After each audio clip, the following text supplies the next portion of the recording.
Good evening. I call this meeting to order. Would everyone please stand for the Pledge of Allegiance? Pledge allegiance to the flag of the United States of America and to the republic for which it stands, one nation, under God, indivisible, with liberty and justice for all. Roll call, please. Mayor Gibbons, Here. Councilmember Zimmer, Here. Councilmember Jack Here. Councilmember Litzo, Here. Councilmember McLean, Here. Councilmember Reinecker, Here. Councilmember Schaefer. Here. Thank you. We're going to move into presentations, and this evening we have our Human Rights Commission here, and just I'll put a little plug in while we're talking about that. We have a lot of boards and commissions that are affiliated with the city. We'd love to have more citizen participation. So if any of you would like to go online and look at our website and sign up for one of those or apply for one of those, we'd appreciate it.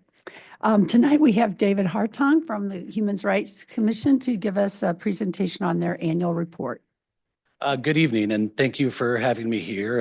As always, we're delighted to present our annual report. As you know, I'm David Hartung. I'm the chair of the Human Rights Commission. And in 2024, our commission continued its mission to promote human rights, foster community dialogue, and support initiatives that enhance equity and inclusion in Kirkwood. We achieve this through a variety of events, programs, and ongoing initiatives.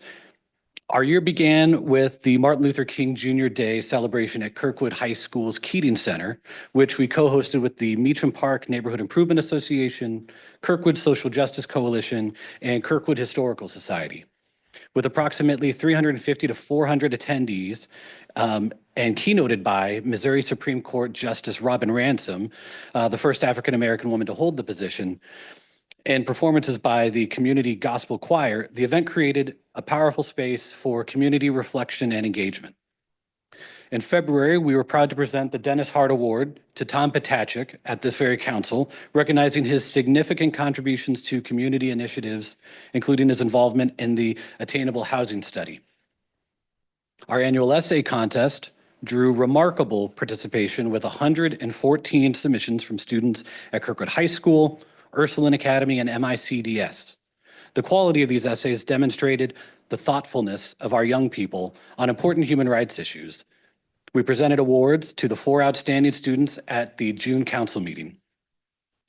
Throughout the year, the commission maintained a visible presence in the community through information tables at various events, including the Farmers Market in May, Carbs and Guitars Breakfast at Firehouse No. 2 in June, Police Department Hot Dog Day events throughout the summer, the Back to School event at Meacham Park in August, Green Tree Festival in September, and the Police Department Open House in October.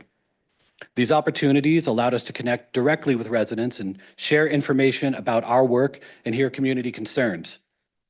A highlight of our year was the September panel discussion at the Kirkwood Performing Arts Center, marking the 10th anniversary of the Ferguson Commission. With nearly 100 attendees, this event featured distinguished panelists, including Ferguson Commission co-chair Richard McClure, Alderman Machine Aldridge Jr., and former police chief Dr. Daniel Isom, with Alvin Reed serving as moderator. The dialogue fostered deeper understanding of the process, the progress made, and challenges that remain in our region.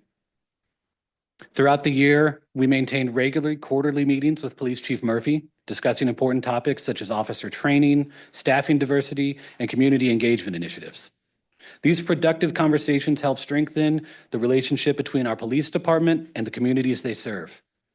We also continued work on proposed updates to the city's discrimination ordinances with a focus on modernizing provisions and enhancing protections. We expect to submit our recommendations in the coming year. Additionally, our commission engaged with the Kirkwood School District on issues such as student and staff belonging and inclusion initiatives, and supported various community programs promoting human rights and social justice. As we look to 2025, we remain committed to fostering a Kirkwood where all residents feel valued, respected, and included.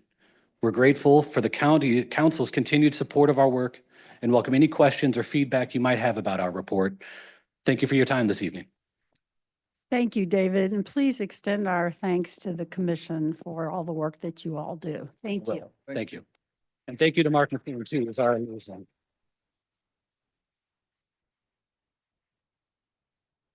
We now go to public hearings. The council will now recess to conduct a public hearing regarding a request for zoning code text amendment regarding the applicability of architectural review. Graves, do you have exhibits? Yes, I do. Thank you, Mayor.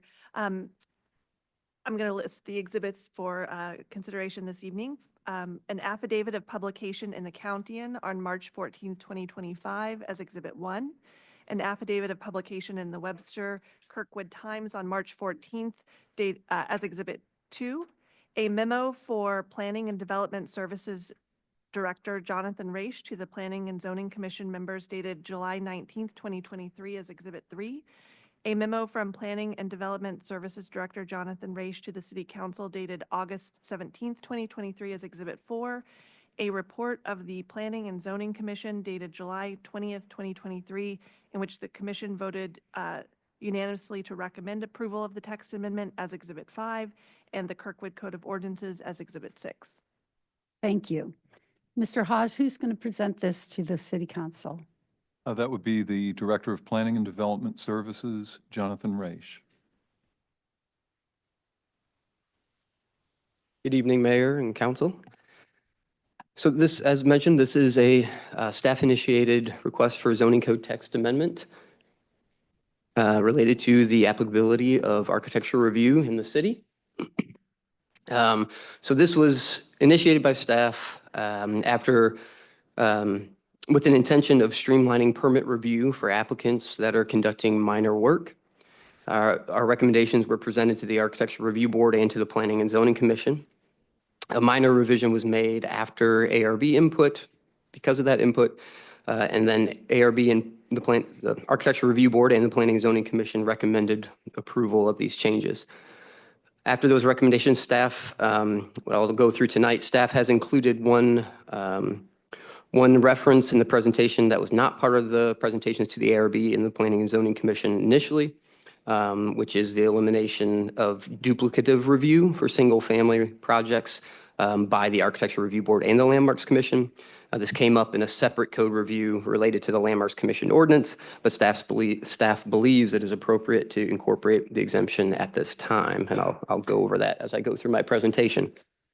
Oh, I'm sorry. So a summary of these revisions, the purpose, as I mentioned, was to streamline, but a little more overview of these is that the proposed revisions are a combination of revising the list of minor projects that are exempt from review by the Architecture Review Board, and I'll list those on the next slide.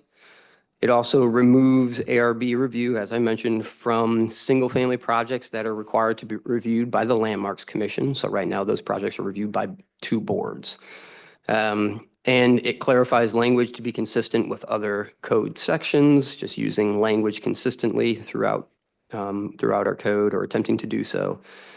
This does not change what items are advisory review versus binding review. So there are certain items that the Architecture Review Board fulfill an advisory role where it's not mandatory, and there are items that must be followed. So that none of these changes change any of that. And lastly, it makes a revision to make sign code review consistent at 21 days with another reference in our sign code somewhere else. So when that code was updated a few years ago, we're trying to clean that up to make it consistent in this section where it's cross-referenced. So just a note on the item that I've referenced a couple times now on the duplicative review with Architecture Review Board and Landmarks Commission. So you all know the items that are reviewed by the Landmarks Commission are new single-family homes in a historic district and single-family additions or exterior modifications to landmark-specific structures. So for those items that Landmarks has binding authority over, what we're proposing is that those would not be required to go to the Architecture Review Board because they're going to a separate design review board already. Okay, and that font is pretty small on the slide. I apologize. But I will go through these, and there's 13 of them, so bear with me, but I just want to make sure we list them all and talk about them all. So again, this is the list of exempt activities, so activities that would not require review by the Architectural Review Board. And some of these are already in the code and are just maintained the way they are. Some of them just have clarification in language, and others are new. So the first one is that any single-family project which requires review by the Landmarks Commission. I think I've talked about that one a few times. Second is painting or general maintenance of a structure. And that one is in there now, that is exempt. So the other kind of overarching thing is that ARB review is triggered when a building permit is required. So painting a structure does not require a building permit. So that is a little,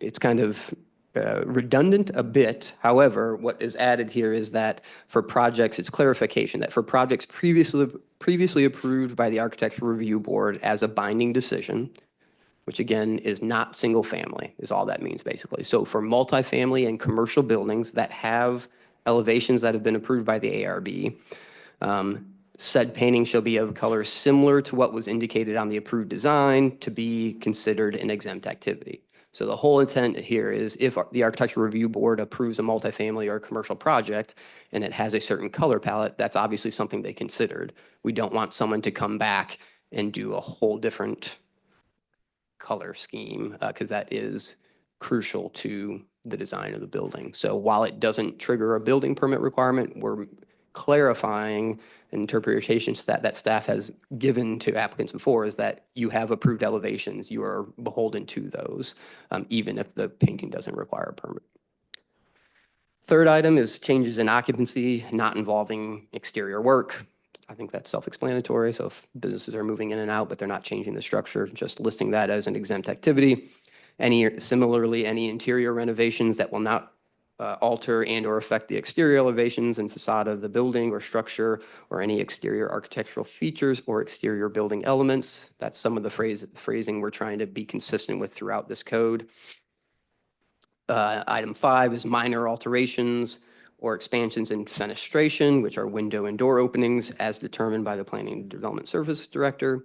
The best example here is generally the expansion of glazed surface windows or doors is seen as a benefit to the architectural design. It's more interest rather than just a flat facade, right? And so technically you need a building permit to expand the size of a window. And we're talking again primarily with commercial multifamily structures here, but we just want to make sure that because that's generally a more positive move than removing a window or reducing the size of a window, we want to give people the opportunity to do so without going back to the architectural review if it's seen as a minor increase in the size of those.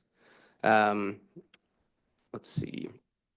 The next item is that single-family residential decks.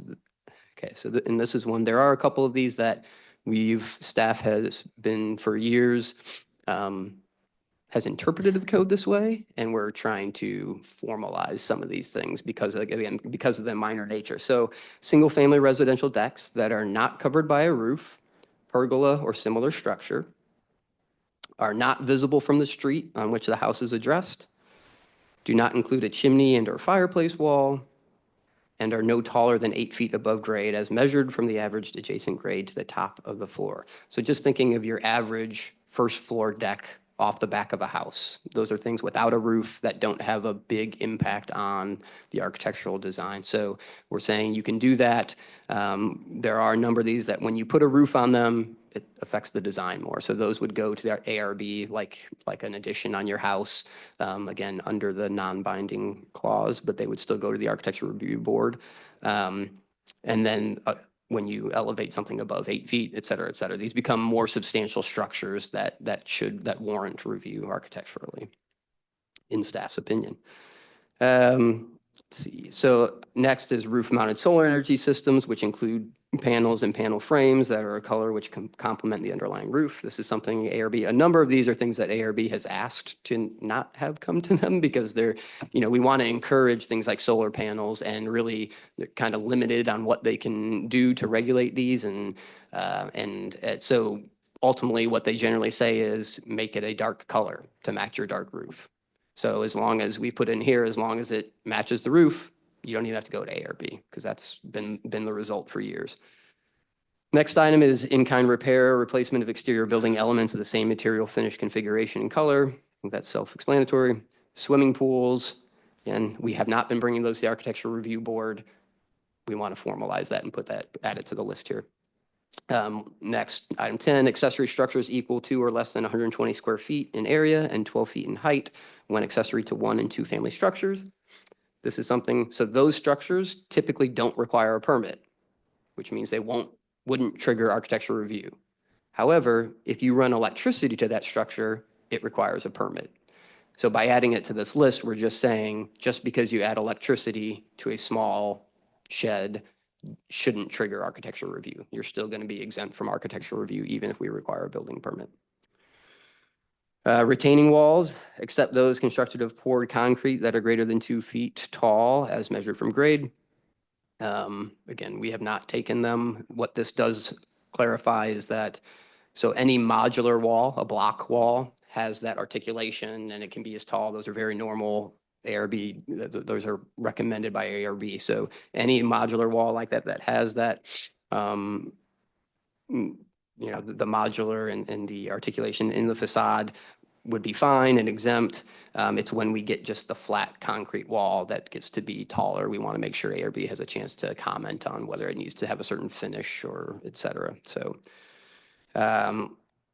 number 12, fences have never gone to Architecture Review Board. So we, again, formalizing that. And then lastly, improvements that only require a mechanical permit. Again, because the general overarching term here is when a permit is required, we want to make sure people understand, not if it's just a mechanical permit. All right, thank you for bearing with me through all those. So that's the expansion of the exempt activities. The review criteria that we have for all text amendments, just as a reminder, is in section 2517E2, 4 criteria here. Again, the intent is to kind of update the code, formalize some of these things, streamline things for applicants.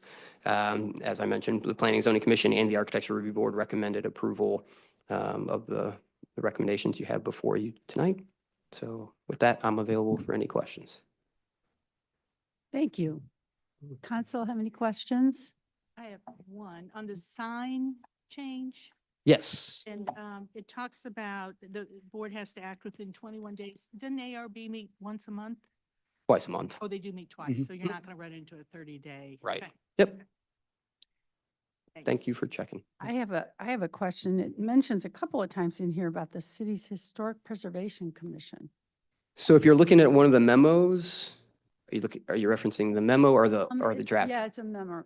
Yeah, so the original memos, this is where some of that, I didn't go through the history of this, but when we were doing this a year ago, it was going simultaneously with proposed changes to the landmarks ordinance. Okay. And the landmarks ordinance was proposing to change the commission to the Historic Preservation Commission. So those memos were reflecting of that, but were the ordinance before you does not use that term. Yeah, got it. Okay. Councilman Letso? Thank you. On the exemptions, so do all these things, the building commissioner looks at these things or you look at these things? For example, the deck thing, that decks that are no more than 8 feet above grade, et cetera. Somebody looks at those because ARB typically requires the petitioner to enclose the space under decks.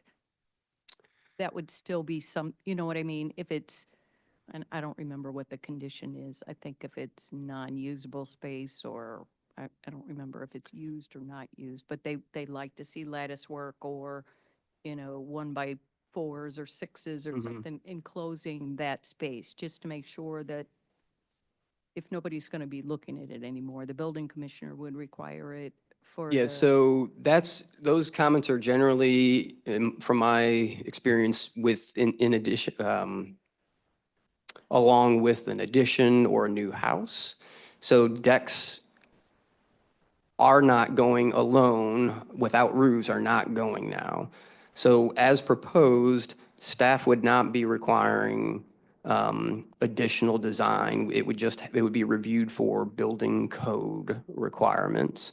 I'm not aware that there is a requirement in the building code to block access to the underside of deck areas. I think it's more of an aesthetic thing that you're not looking at just this space, whatever, but Right. they're pretty consistent on that. So I'm just wondering about that. Yep. And I emailed you today about a different language that isn't included in the exemption part of it. Mhm. And I don't know if this would be a possible motion to amend the text of something just above all the exemption, all these 12 or 13 exemptions. That would be something to say for the first reading? Just to, Yeah, it Kinda- wouldn't be tonight. Yeah, and I can work with you on that language Yeah, before the first reading. Yeah. and what you suggested, I think, ticks all the boxes. I mean, it's a minor thing, but I just wanted, the last thing is, I'm council liaison to ARBs, so, I know they'll appreciate these changes. I mean, they've kind of been bugging, especially about the solar reviews, because they really have they don't have a whole lot of authority to change it. Placement is where the best solar reception is. There's not much you can do, so it's just kind of, yeah, like, kind of a waste of time for everybody. So, thank you. Yeah, sure. Additional questions? I had one more, Councilmember Giselle. just to verify, what the mayor had asked about the historic preservation. One of the first issues that came to me when I came on this last go-round was the proposed changes to the landmarks ordinance. Mhm. And I know there was, that's a big deal to many in this community. So I just want to verify and reiterate, this will make no movement towards that. It just removes a double evaluation out of our ordinances and commission work. Just for single family. Exactly. Exactly. Yep. So. 'cause Exactly. I don't want anybody to be concerned that We've that's separated the two. Great. Yep. Okay. Thank you. That was Mhm. helpful. Any other questions? Okay, we'll move to comments from the public. David, are there any cards to speak this evening on this subject? Mayor and council, there are no requested comments for this item. All right. Seeing no further comments or questions, this hearing is now closed, and the bill will be on the April 17th council meeting agenda for first reading consideration. Thank you. All right, now we are moving to, this time we're also going to conduct an additional public hearing, a request for a major site plan partial amendment at the Greenbrier Hills Country Club at 12665 Big Bend Boulevard to expand the approved sound mitigating fence. Ms. Graves, do you wish to enter any exhibits into the record? I do, yes. First, an affidavit of publication in the Countian on March 18th, 2025 as Exhibit 1, an affidavit of publication in showing that an ad was placed in the legal ledger on March 18th, 2025 as Exhibit 2, an affidavit of publication in the Webster Kirkwood Times on March 21st, 2025 as Exhibit 3, a list of property owners whom notice to the public hearing was sent as Exhibit 4, a viewer map showing the list of property owners of whom the notice of public hearing was sent to as Exhibit 5, the report of the Planning and Zoning Commission dated June 5th, 2023, in which the commission voted 3-4 to failing to recommend approval as Exhibit 6, a letter from John Nations with the Doster Nations Ullman and Boyle firm dated March 13th, 2025 as Exhibit 7, and the Kirkwood Code of Ordinances as Exhibit 8. Thank you. Mr. Haas, who will present this issue to the City Council? That'd be Director of Planning and Development Services, Jonathan Raish. Thank you again, Mayor and Council. So as mentioned, this is an amendment request to a previously approved major site plan amendment. The original project was approved most recently in January of 2023 for the construction of new pickleball courts at Greenbrier Hills Country Club. And that approval included a condition for a post-construction sound study. 2 sound studies have been conducted since the construction was complete, including the second one was conducted after a horizontal expansion of the sound fence. Both tests failed according to the county's sound requirements, sound code, and in an attempt to pass the post-construction sound study that is required by the previous resolution, the applicant originally applied for this amendment to expand the fence, the sound acoustical fence, in May of 2024. The request was halted at the applicant's request prior to the city council holding a public hearing. But as was mentioned, staff received a request in March of this year to reactivate this request. And generally, and I'll go in more detail, the request is to raise the height of the acoustical barrier from the approved 10-foot height to 15 feet in height. And I'll show more detail here. So again, just as a refresher, this is the general context. This is, in this photo, you see the main clubhouse of Greenbrier Hills Country Club on the left side. What's shown is the subject site there, the newly constructed pickleball courts, just to the approximate west of their existing tennis courts. And the fence specifically that you'll see in exhibits is the southern fence, so the fence at the bottom, near the bottom of the photo, just below the word site there. These are photos provided by the applicant to help illustrate what they are requesting. These photos, again, well, depending on which you're looking at, but it showed that the south, there's a fence along the north side of the new courts and the south side of the new courts. And you see here in these photos, the 10-foot tall black acoustical material attached to the chain link fence. You can also see in these photos the poles that extend past that black acoustical material is the 15-foot height that is proposed. And in this exhibit, again, provided by the applicant, that yellow highlighted area is the area on the south fence in which they're requesting approval to extend the acoustical fabric 5 feet from where it is today, from 10 feet to 15 feet. This is a second view of that same subject fence.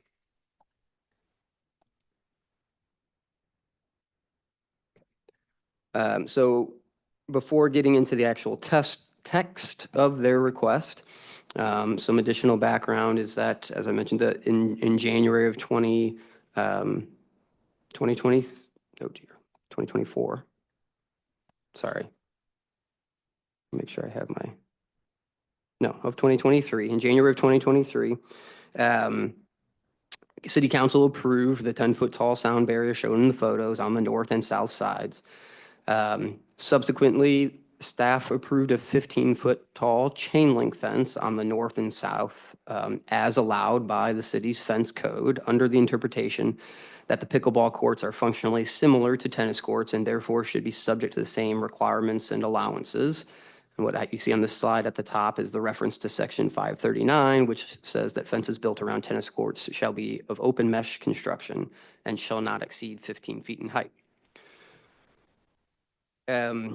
So to be clear, what they're requesting, the applicant is requesting tonight, requires city council approval to extend the sound barrier to the 15-foot tall. This would make the fence the extension of the acoustical material would mean that the fence is no longer solely open mesh material.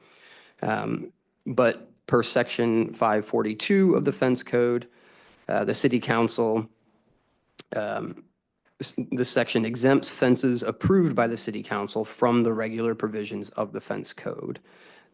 This section of the code, this requirement, in addition to subsection 2 of section 1 of Resolution 3-23A. So that's the resolution that was approved in January of 2023. And that provision stipulates that the acoustic fence is approved for 10 feet in height. So that stipulation of the resolution, the site-specific resolution that was passed, in addition to Section 539, which requires it to be open mesh, are what require council approval of this height extension from going from 10 to 15 feet. So the applicant's request, again, so what you see at the top of the slide is the current language in subsection 2 of section 1 of the resolution approved in January 2023, which stipulates that the north and south barrier fences, the pickleball court shall be 10 feet tall and include the acoustic fence, acoustical barrier. And it shall be maintained, et cetera. The requested amendment from the applicant is that the north and south barrier fences shall be up to 15 feet tall. The north fence shall include the acoustic fence, acoustical barrier to a height of at least 10 feet, and the south fence shall include the acoustic fence, acoustical barrier to 15 feet. Thereafter, such acoustical barrier shall be maintained at all times in good order, condition, and state of repair. This is the language that is in the draft ordinance for your consideration, because that is the request. Staff does have some language that we would recommend, just we feel is ultimately accomplishes the same result. We're not making a recommendation on this matter. However, if the request is approved, we suggest the revised language shown in the slide in red. We believe it's more clear to acknowledge that the chain link would still be 15 feet on either side as allowable by the fence code. So this, as stated at the beginning, this is a major site plan partial amendment because it deals with a part of the larger country club site. And as such, with being a site plan, major site plan review, the relevant section of code for your consideration is section 2519H, which lists 19 various items for your consideration when you're looking at this request. As it was mentioned, this request was before the Planning and Zoning Commission in June of 2024. The commission at that time did fail to recommend approval by a vote of 3-4. And we're bringing the request at the applicant's prompt here to you tonight. The applicant is here and I'm available for questions at this time. Does the applicant want to make any comments?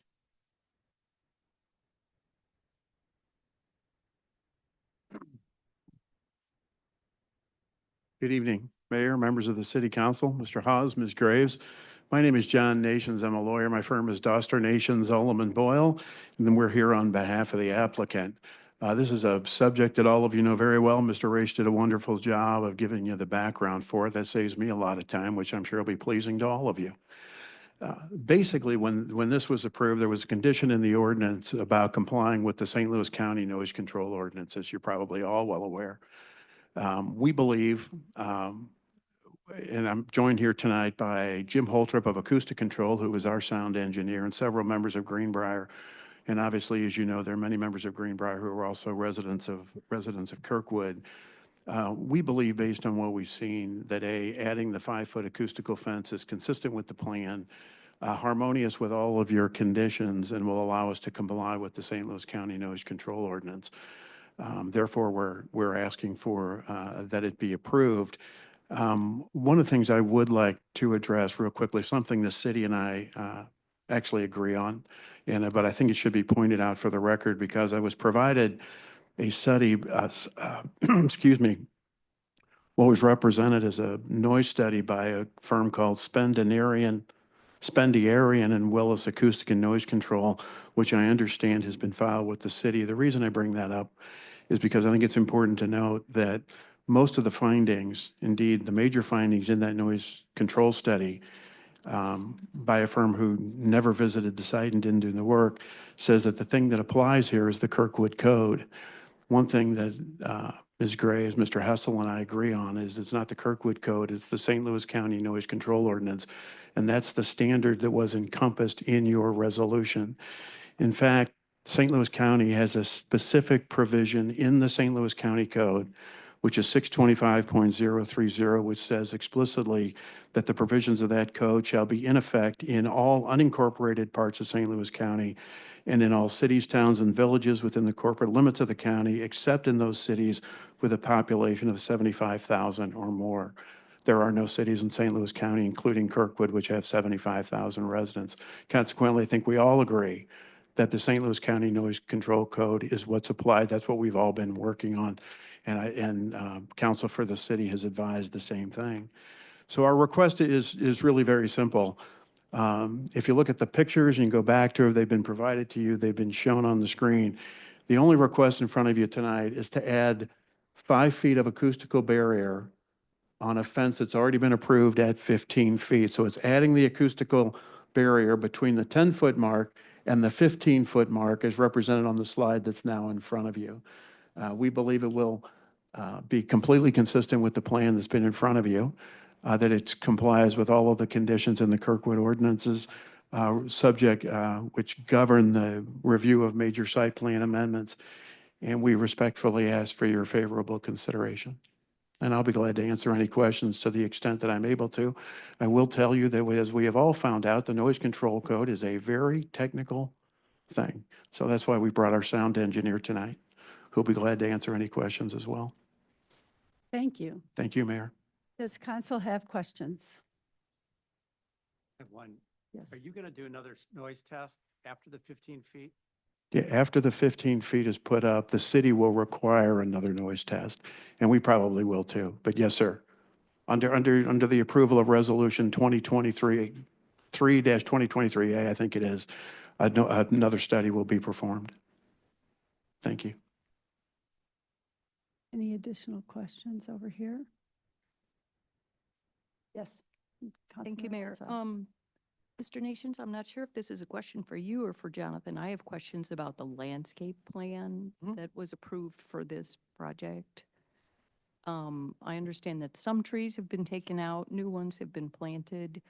I'm just wondering about concerns about maybe what might be termed the unaesthetic aspect of the 15-foot sound wall, and the possibility of re-examining the landscape plan and planting additional and/or new evergreens to help block the view of that, and with the added benefit of additional sound mitigation. So my thinking was, and I emailed Jonathan a bit today, is that we might have our city forester go over there and see what the current situation is, and especially for the south side where the 15-foot extension is proposed, might see if there's additional gaps. I have a copy of the existing landscape plan, and there are some evergreens, but there's also low-growing deciduous shrubs and all that kind of stuff. So I'm, at the first reading, I'm likely to propose to council to consider asking the city forester to go over there and have a look, and what are his recommendations to answer the question of aesthetics, and then, like I said, the additional benefit of the standard, live evergreens typically do help mitigate sound, so that would be an additional benefit. Well, thank you very much for bringing that up. As a matter of fact, I probably should have brought it up myself. It is a concern to the club as well. They want to be good neighbors, and if they need to plant additional trees to screen it or whatever makes it more accommodating to the neighbors, we're certainly glad to consider all those things. So we'll be more than happy to have that discussion. Super. Thank you. Okay, great. Thank you for asking. Thanks for bringing that up. Thank you. Councilmember Schaefer? Yes, I'm looking at the proposed picture that's up here. Are we enclosing the east and west end of, with fencing as well? Or is that going to stay open like it is? I think it's going to stay open like it is. The proposal in front of you deals with the north side and south side. I understand, Yeah. but okay. Well, I'm asking so we're crystal clear. There's no proposal. There's no proposal to add. Thanks for asking, but I don't think there's any proposal to do anything with additional fencing on the east and west at this time. Okay. Looking for clarification. Thank you. Thank you. Very good. Thank you very much. Thank you, Mayor. Thanks, all of you. Now we'll move into public comments. David, is there anyone that completed a card to speak on this issue? Mayor and council, there are some requests for comment this evening. The first is Julie Missy. Oh, no, I don't. Okay.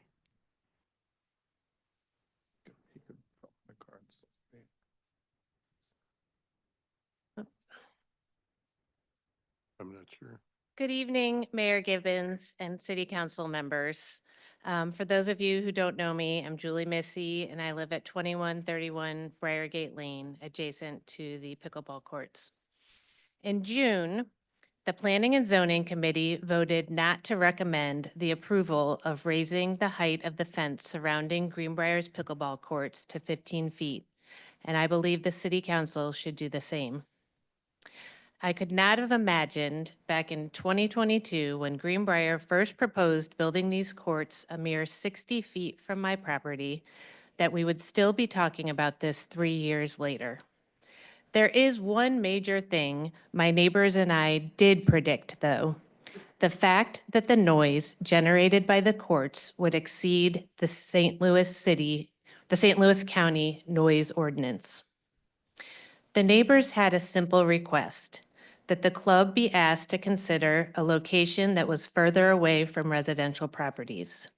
We cited many articles about the nuisance of pickleball noise, the harmful effects on people's health, and the disputes and lawsuits it was causing all over the country.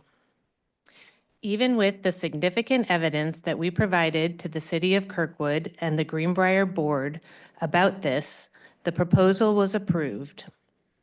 Despite the very clear amendment that they would not be able to use their facility for pickleball if the noise did not comply with the noise ordinance, the club board risked their members' money and built the pickleball courts on this site anyway.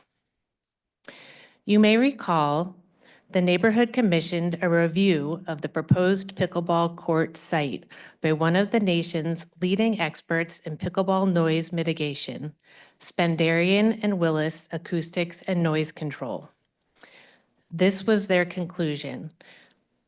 And I want to let you know that this is from their second review that they did after it was decided that we would be going on the county noise ordinance and not the Kirkwood noise ordinance. Quote, "We do not recommend this location for an open air pickleball court as being compatible with adjacent residential land.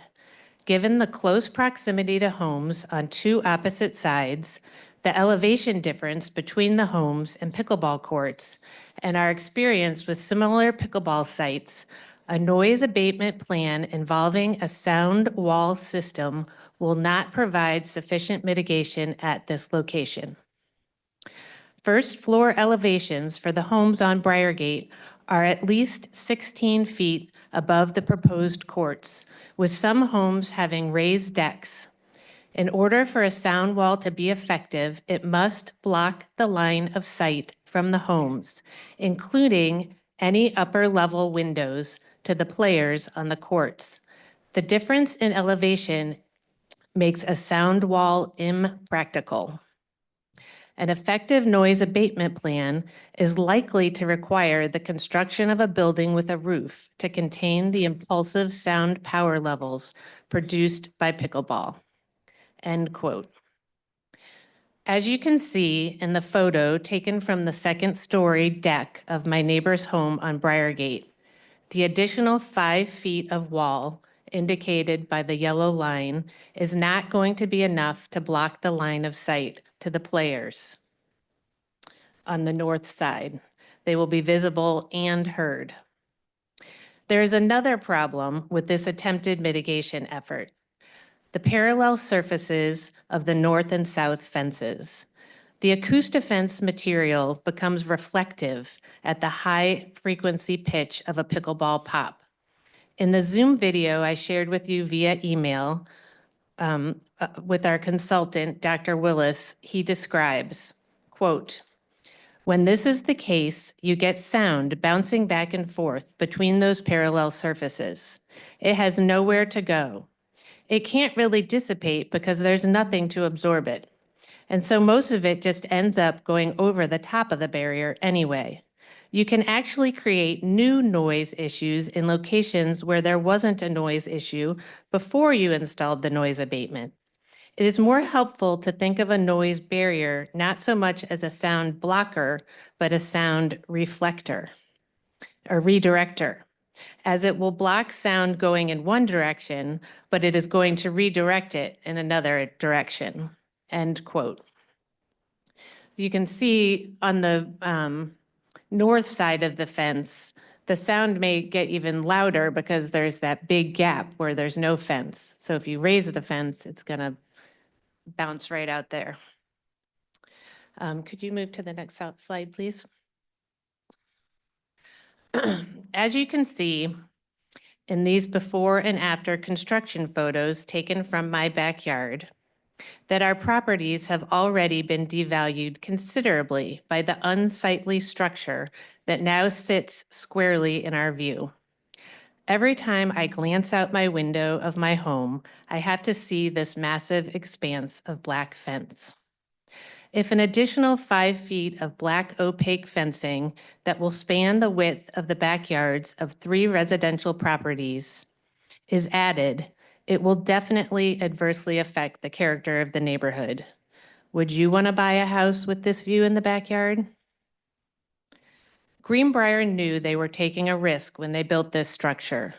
They should not be appeased over and over again because of their mistake.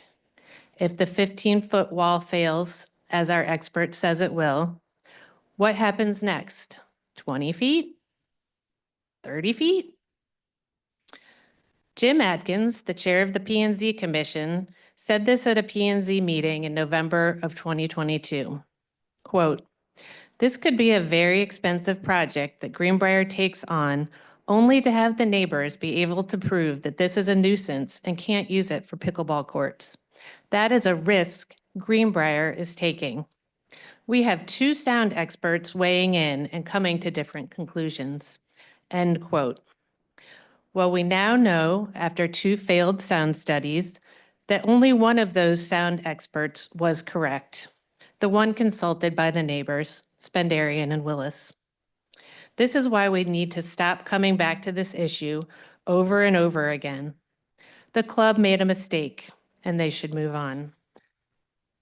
My offer still stands for any member of City Council to come by my home and stand on our deck or in our yard before you make a decision about this issue on April 17th, so you can truly experience the scope of this fence in person. Thank you for letting us have the time to speak tonight and for your commitment to the city of Kirkwood. Thank you. Steve Missy.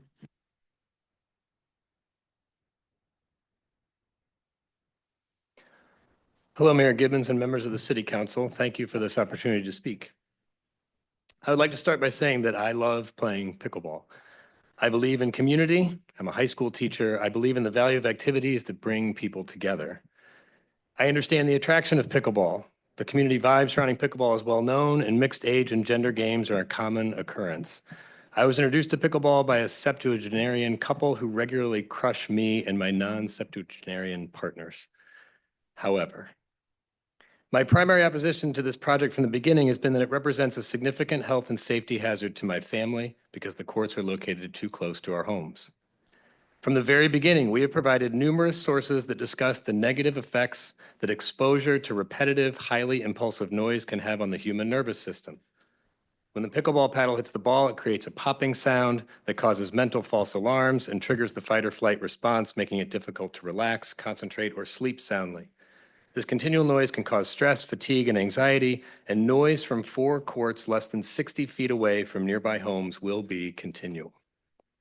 According to the American Public Health Association, exposure to chronic noise, even at low levels, can cause cardiovascular disease, metabolic issues, psychological disorders, and premature death. I know that sounds dramatic. These are all scientific things that we are pulling about the effect of noise and the kind of noise that pickleball represents on human beings, which we are, and we live next to this court. In children, noise interferes with cognition and learning, contributes to behavior problems, and reduces achievement and productivity. As you can see in this photo taken from our neighbor's second-story open-air deck, I'm sorry, I was clearly instructed to move to a different slide, but I didn't. I think this is the right slide. Even if the acoustic fence is raised an additional 5 feet, it will not block the line of sight to our bedrooms and decks, and therefore it will not mitigate the sound. More likely, it will increase the noise, making these areas the most highly impacted for any future sound studies. If you could go backwards one slide, try forward one, that's the guy. Julie and I have also mentioned our specific concerns about our son, James. This is our guy here. He's a junior at Kirkwood High School. He has Down syndrome and autism. He is highly sensitive to noise. His bedroom is on the second level of our home, which is well above the height of a 15-foot fence. He goes to bed at 8 o'clock almost every night, which in the summers is before sunset when pickleball, if allowed, would end. I cannot imagine him trying to fall asleep with the pop, pop, pop of pickleball noise refracting over the non-absorptive sound wall and hitting his bedroom window. Though James is my most immediate concern, he is just one of the many people who live in the areas immediately adjacent to the courts whose lives will be affected by the noise. We do not get a break from where we live there. My next door neighbor is a nurse at Children's Hospital. She works the night shift. She'll be trying to sleep. The neighbors next to them have 3 small children, including a newborn baby. All of us on the street, like I'm sure the families who live on your streets where you live, enjoy spending time in our yards and on our decks. Pickleball noise, in this case, from 4 courts running from 8 a.m. through sunset, or for over 10 to 12 hours a day, nearly year-round, will constitute a nuisance and hazard for the people who live adjacent to it and will be constantly exposed to it. A taller fence will not mitigate this noise, but it will further degrade the character and value of the surrounding properties and represent a highly dubious first for Kirkwood. Please vote no to extend the fence to 15 feet. Thank you very much for listening and for your dedication to Kirkwood. Thank you. Kathy Converse. Thank you. And if you could advance the slide, please. Mayor Gibbons, City Council, thank you for the opportunity to speak here today. And I'm going to start with a question. How high is too high? The club is currently asking to add an additional 700 square feet of non-mesh solid fencing to the south side of the courts. That's what you get when you add 5 vertical feet to a 140-foot long fence, 700 square feet. It would span 3 entire properties and be visible from many more. And I just want to say, we made this really amazing poster to show you tonight. And then we saw a sign there that said that we can't show a poster, but we think it's important. I'm here to talk about the aesthetics. And if you'll take a look at that and imagine that black fence goes up to where that yellow line is, that's what we're dealing with. So please use your imaginations. If approved, it's likely this would be the tallest non-mesh fence in Kirkwood. You'll note that when Jonathan was showing the code, he talked about tennis courts having an open mesh, like a chain link fence. As I understand it, that's how the code is written. City staff, when we asked them about a year ago, didn't know if a fence that high exists anywhere in Kirkwood. So we drove all around town measuring fences surrounding big box stores, grocery stores, car dealerships, gas stations, the Magic House, and even an electric substation. And not one of them had a fence of solid construction higher than 8 feet. If built, we feel this 15-foot fence would be almost 2 times higher than any other solid fence in Kirkwood. That might lead others to believe that they can build a fence that high too and make it harder for you to say no to such requests. One thing that struck me as I was driving around looking at fences is that all of them were more attractive than this fence. Fences surrounding gas stations and loading docks looked nicer and blended into the environment better. If you're going to build a really high fence, aesthetics should matter. I don't think any of us had seen one of these acoustic fences in real life and understood how unharmonious it would be. And if you could back up 2 slides, please.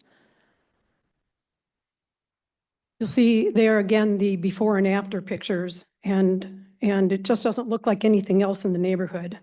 The material looks like thick black plastic attached by numerous cable ties, and the sun glares off of it. This past week, the club planted several small trees near the courts to replace the mature trees they removed. Unfortunately, these trees won't be large enough to block the view of this fence for years to come. Let me show you what I mean, and if you could forward one more, there we go, thank you. This is the view from one of the decks on Briargate, and in those red circles down below at the bottom are the tops of the trees that were planted. They don't even cover the golf cart parking lot, much less the fence. I ask you, if you knew this fence would look like this, would you have approved it back in January of 2023? How high is too high? It's too high if it doesn't have the desired effect. Our expert consultant has explained why this fence won't mitigate noise to surrounding residents, and he's been right on every assessment or prediction he has made about the noise generated from these courts. It's too high if it exceeds the Kirkwood Fence Code, which limit a non-mesh fence to 10 feet or require a mesh fence of 15 feet. It's too high if it negatively impacts our property values. Would you want this fence to run the entire length of your backyard? It's too high if it has a harmful effect on the health and well-being of Kirkwood citizens living nearby. And it's too high if your own Planning and Zoning Commission thinks it's too high. The club knew they were taking a risk, but they chose to build the courts anyway, despite clear evidence that they were unlikely to pass a sound study. You are not obligated to fix this problem for them. Building an even bigger fence that is both unattractive and ineffective is not the solution that's needed here. I am asking you to vote no on this proposal for a higher fence. It's too high. Thank you. Thank you. James Holtrop.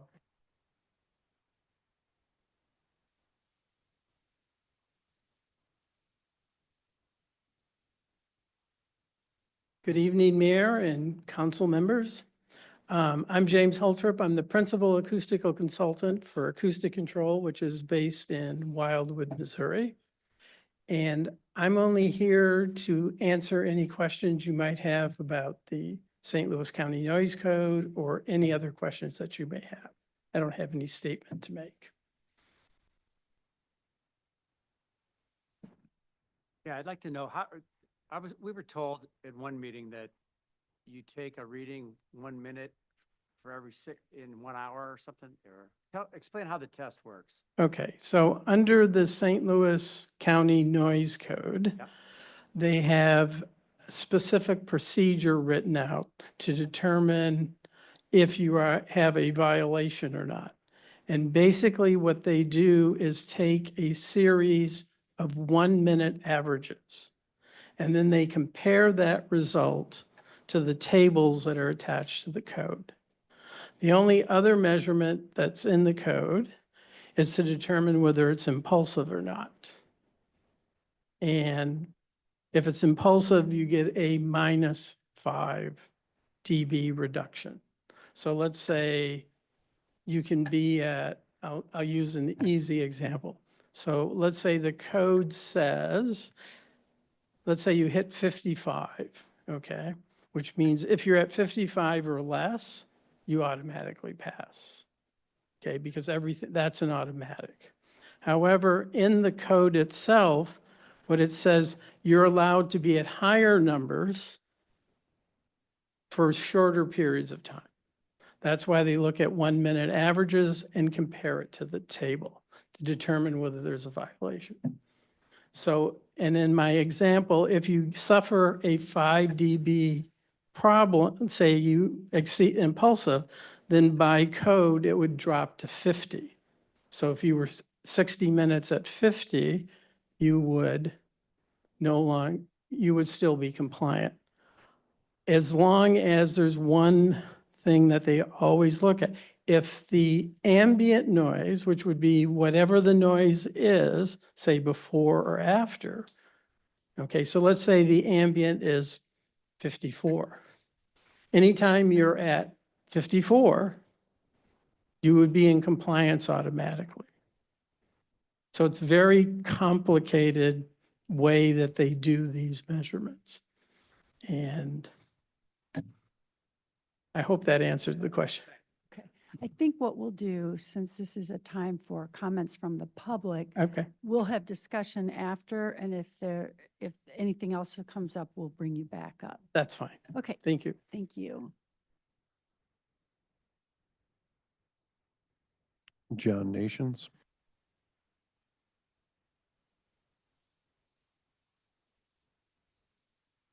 Bill Downey. Mayor, Council, how are you? Thank you for having me. My name is Bill Downey. I am a member at Greenbrier Hills Country Club. I served 2 terms on the board. I was the president at the time that this idea was really kind of put into place and brought before the city. So I think I'm at my 10th, 12th appearance here with you all for this same topic.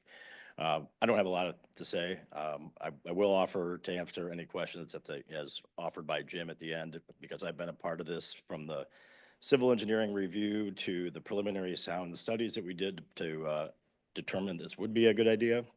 But I do want to address one thing, and that's, or maybe 2, but the concept of the risk the club took. The club felt, the board felt, the members felt that the only risk was inconsistent treatment of this private entity versus all the other private and public entities in Kirkwood, 40+ courts in the city. We didn't think that would be an issue.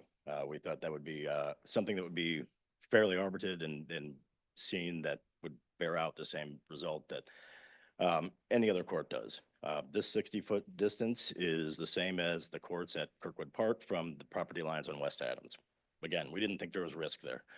So that's really about it. I mean, I just want to say, like, we appreciate everything you guys have done over the years in this consideration, your ongoing care and concern about learning the facts here. And if there's anything I can help you answer after this, as you talk to Jim as well, just let me know. Thank you very much. Thank you. John Bickle.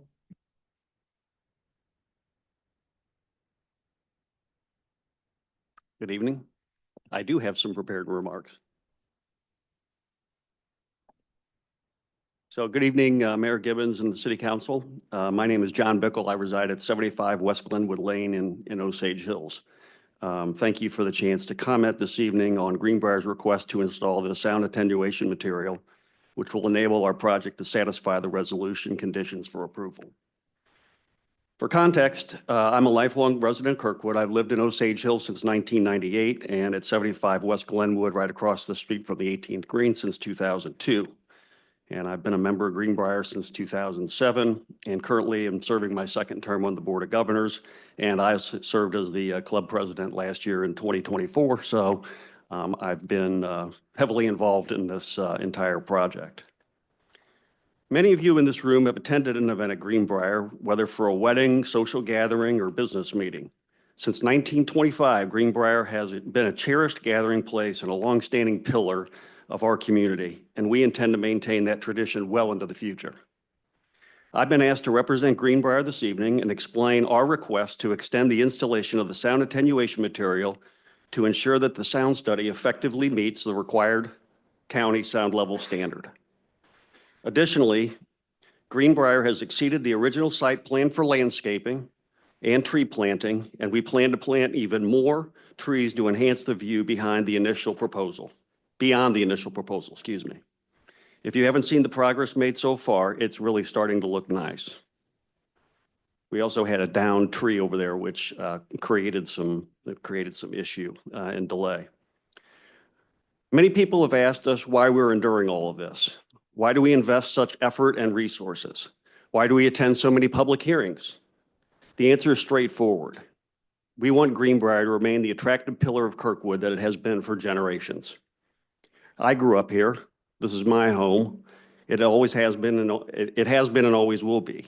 And Greenbrier is an integral part of Kirkwood as the train station, Muds Grove, and numerous other wonderful community assets. When Greenbrier was first established in 1925, it was situated in the countryside with no houses nearby. This is no longer true, obviously. Consider what has happened around us the last 100 years. Like nearly every other institution and club, we function in a competitive environment.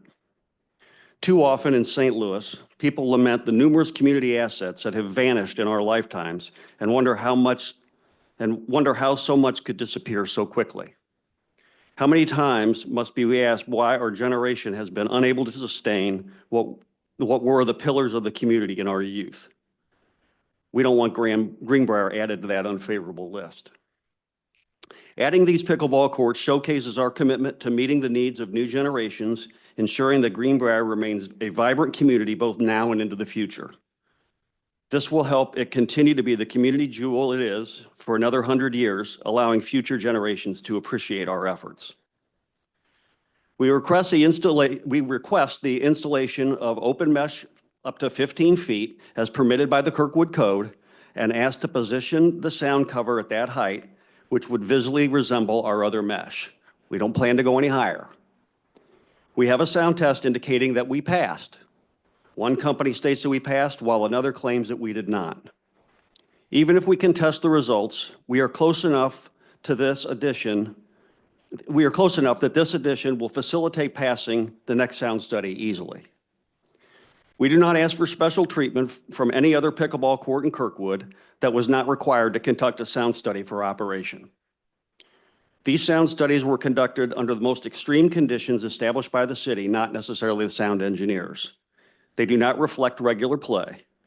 Furthermore, no other courts in Kirkwood have been subjected to these sound standards. We could have invited many of our 300 Kirkwood resident members to speak positively on behalf of this project. However, out of respect for the council's time, we've chosen only to bring a few speakers as we are just discussing the 5 additional feet. When we started this project, we assessed our options, as Bill mentioned. We chose not to construct a 10-foot barrier wall along our property line and instead decided on a 15-foot fence made of sound attenuation material. Thank you once more for your consideration. Greenbrier is enthusiastic about implementing this straightforward change, passing the necessary sound test, and moving forward. Thank you again. Thank you. Steve Pozark or Posar?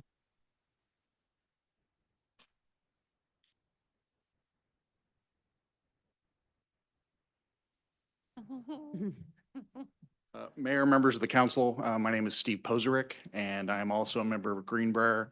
And I just wanted to address a couple points. And could you move back to Ms. Missy's, I guess, second slide, which showed the viewpoint perspective? Is that possible?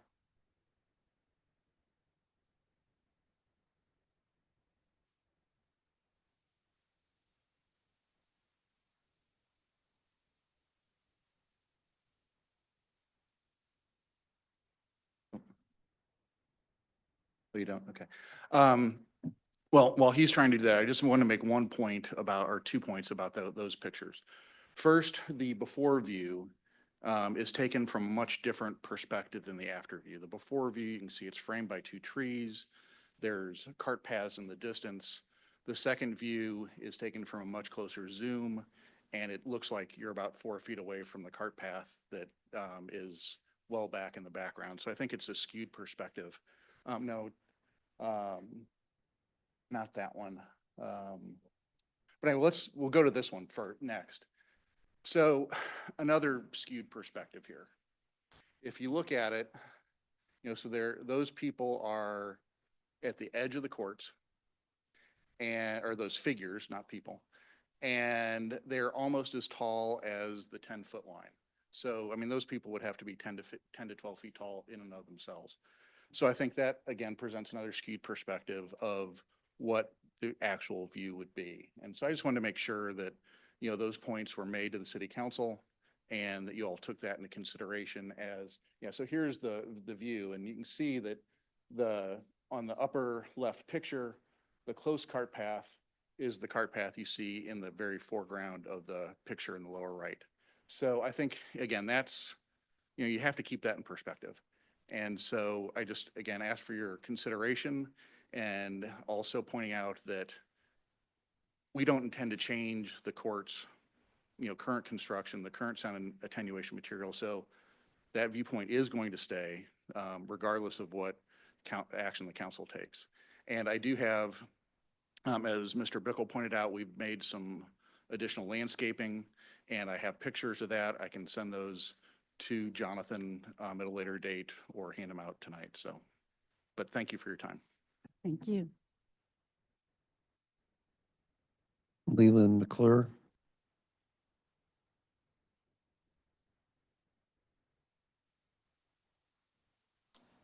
Mayor and council, thank you for having the opportunity to speak tonight. I'm a board certified forensic scientist, so I'm sort of a matter of fact based person in terms of some of the information I'm going to relay tonight. I've been active in the nation on a national stage in terms of helping to improve the healthcare of our citizens in the country.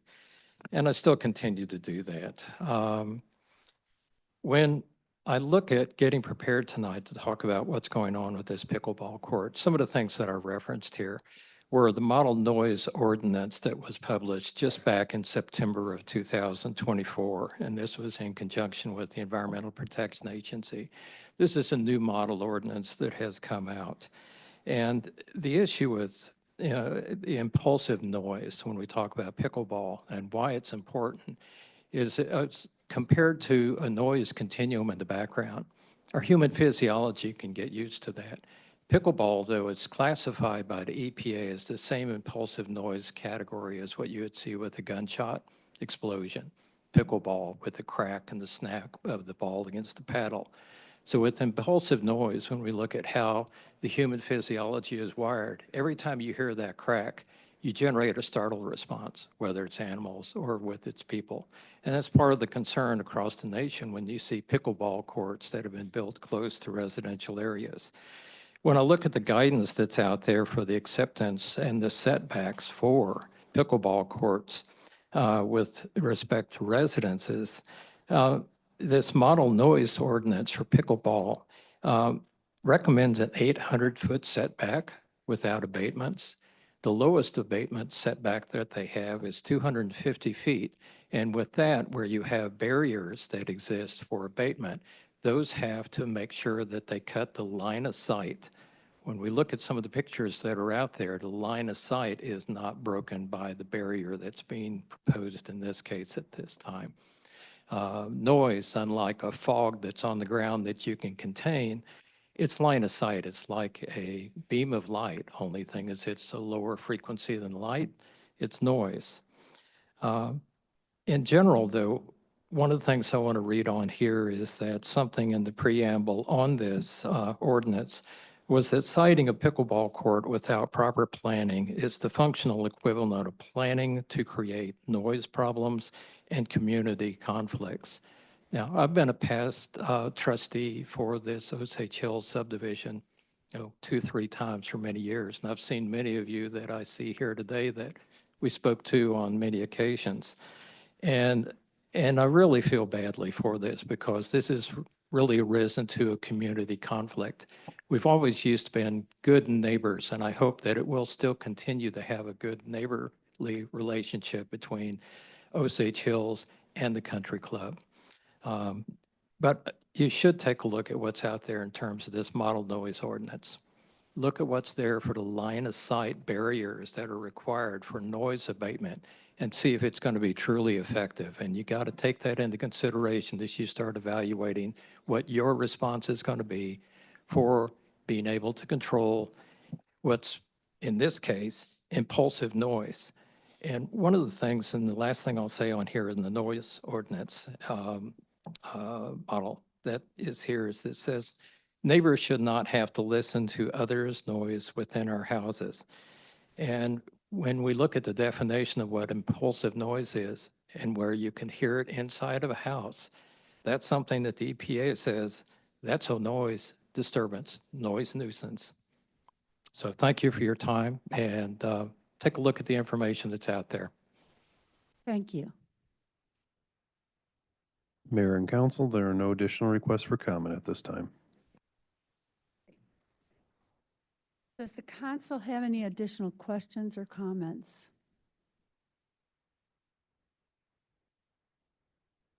No? Hearing no further discussion, this public hearing is now closed. The resolution will be on the April 17th council meeting agenda for consideration. Thank you. Okay. Now we will go into public comments. Yes. The public comments portion of the meeting is an opportunity for the city council to listen to comments from citizens. It is not a question and answer session, and the city council will not respond to comments or answer questions during this period. The mayor may refer any matter brought up to the city council to the chief administrative officer or city clerk if action is needed. David, has anyone filled out a comment card who wishes to make public comment tonight? Mayor and council, there are a couple of requests for comment this evening. The first is Dennis Hancock.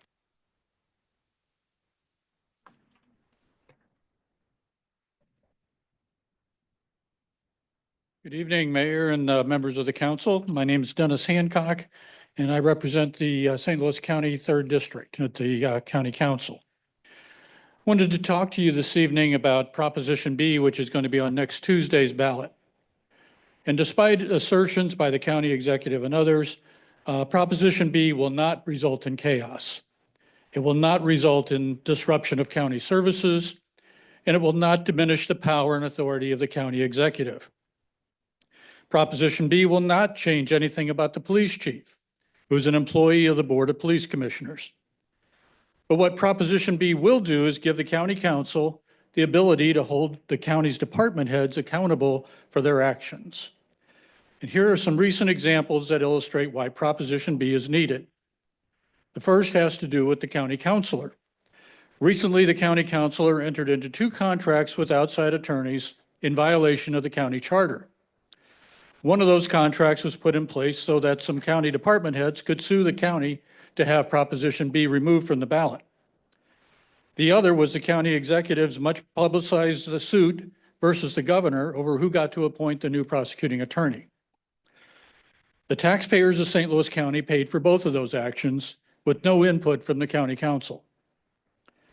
The second has to do with the plan to conduct a mass euthanization of animals in what is now the county's animal shelter. When responding to a sunshine request for a copy of the plan to euthanize the remaining animals in the shelter, the health director first denied that such a plan existed. And when a reporter for the Post-Dispatch presented a copy of that plan to her, her response was that that plan was never seriously considered. So she not only violated the sunshine law, she lied about it. Well, neither of these director level employees has been disciplined by the county executive for these serious offenses. If Proposition B was in place, the council could take action. And that's all that Proposition B does. It takes no power away from the county executive. It simply allows the council to take action when the county executive refuses to do so. Proposition B will bring transparency and accountability to county government. It will give the county council the same ability that the legislative branch of almost every municipality in the St. Louis region and more than 500 municipalities in the state of Missouri currently have. Please vote yes on Proposition B. Thank you for your time. Thank you. John Mullen.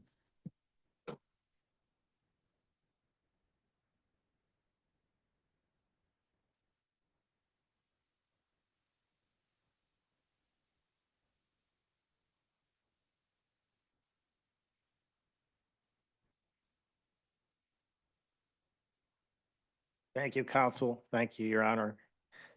And as a special from me, thank the law enforcement officers in the back of the room. I'm here to speak out against the expansion of zoning for the area behind the Namaste studio on Manchester Road. It had the last bit of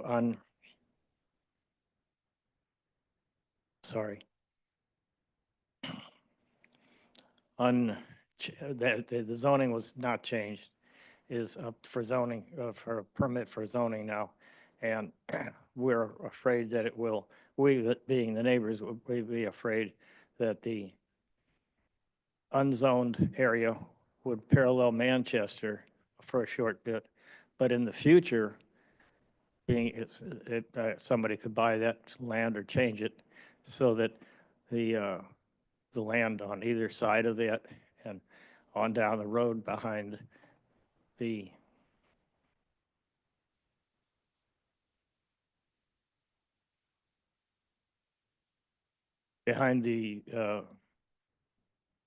other shops and stores along Manchester, someone could then rezone those and say, you know, you let him rezone it.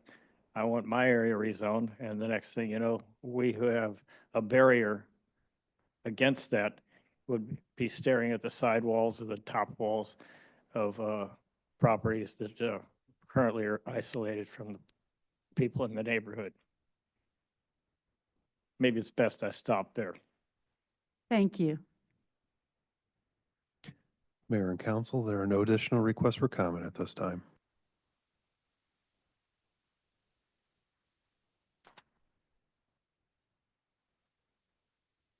All right, we will now move into the consent agenda. Is there a motion and second to approve the consent agenda?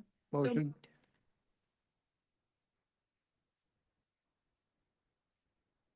All those in favor of approval of the consent agenda, say aye. Aye. Opposed, nay. Consent agenda passes. Now we'll move into unfinished business, Bill 11072. Mayor and council, this is an ordinance adopting a revised City of Kirkwood classification and pay plan. Thank you. Are there any questions or comments on Bill 11072? Councilmember McLean. I'd like to make a motion to amend it to strike the technical coordinator position from the pay classification. And I guess it was in the backup of the ordinance. Okay, we have a motion. Is there? Second. Very good. Discussion on that motion? Maybe you could explain it just a little bit for. Okay, sure. Presently, there are, let me get my notes out on this. Presently, there are 4 positions, and Russ, correct me if I'm wrong on this as I move along. There's 4 positions at the KPAC right now. And those positions are the general manager, operations manager, technical coordinator, and guest relations coordinator. That is correct. And we're going to have the technical coordinator, Joe Mutzko, is that his name? I wouldn't use names, Okay, this I'm is sorry. just Okay, positions. We're going to have one of the technical coordinator, you're right, I'm sorry, I shouldn't. The technical coordinator is going to move into a new position that we're going to approve as part of, or we did approve as part of the budget, which is the assistant general manager. And by doing so, then KPAC believes it will not need the operations manager nor the technical coordinator positions. And so my amendment moves the technical coordinator. The ordinance already removes the operation manager. And also as part of my amendment, I guess I should say, we need to increase the budget in the. No, we're not doing that now. Okay. No, that goes separately. All right, do that separately. Okay, well, all right. And so, just want to make sure you get the money you need. So, You get it right. Okay, all right. You get it right. All right, eventually there's going to be then an increase in the part-time technical coordinator position, but it's going to be a net decrease of about $22,000. That is 100% correct. And so my amendment then just kind of codifies this, correct? That is 100% correct, and it's a perfectly reasonable amendment that we support, so. Okay. Any other questions on the amendment? No, and again, the amendment was just cleaning up what the positions were going to be, and we're going from 4 full-time to 3 full-time with the additional potential use of contract staff. And next go round, we will reflect that in the budget, which will be a decrease in the overall salaries. But we'll do that next meeting. Very good. Thank you, Councilmember Jasetic. Any other comments? Okay, may I have a vote on the motion? All in favor of the amendment, say aye. Aye. Opposed, nay. The amendment passes. Now we go back to the original bill as amended. Any further discussion on the bill? Super. I think all of these changes are, at least according to staff, I think they're going to help KPAC work more efficiently, so. Okay, very good. Seeing no further discussion, roll call, please. Mayor Gibbons? Yes. Councilmember Zimmer? Yes. Councilmember Jack Sadek? Yes. Councilmember Lizzo? Yes. Councilmember McLean? Yes. Councilmember Reinecker? Yes. Councilmember Schaefer? Yes. Bill 11072 has passed final reading. Bill 11073. Mayor and council, this is an ordinance changing the zoning from R4 Single Family Residential District to B3 Highway Business District on a portion of the property known as 1120 Earl Avenue, being an approximately 1.18 acre site on the east side of Earl Avenue, and directing such change in the zoning district map. Thank you. Do I have a motion and a second to accept Bill 11073 for first reading approval? Second. Discussions, comments, questions? Anyone? So again, this ordinance is a reflection of changing the zoning only, Correct. just to reiterate. Yes, yes. Are there any comments or questions over here? Okay.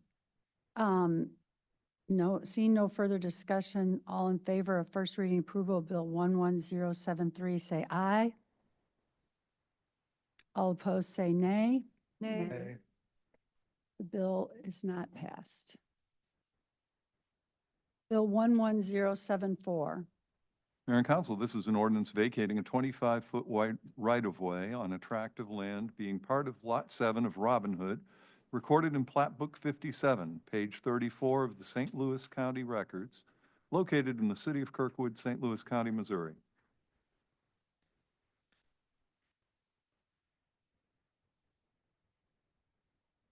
Okay. Do I have a motion and second to accept Bill 11074 for first reading approval? So move. Second. Are there any questions or comments?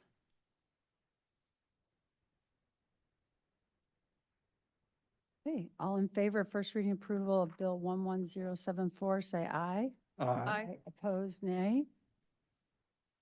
First, the bill has passed first reading approval. Bill 11075.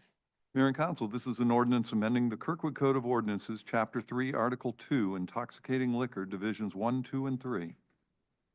Do I have a motion and second to accept Bill 11075 for first reading approval? Motion. Second. Are there any questions or discussion? Councilmember McLean. Thank you, Mayor. I would like to ask the staff to propose some language for the first reading to limit the hours, not beyond 9 PM, which is standard retail, for standard retail hours.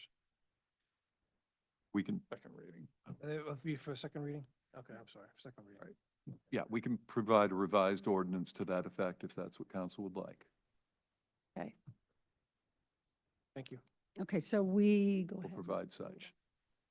Thank you. Okay, so all in favor of the first reading approval of Bill 11075, please say aye. Aye. Opposed, nay. The bill has passed first reading approval. Resolution 2020-25.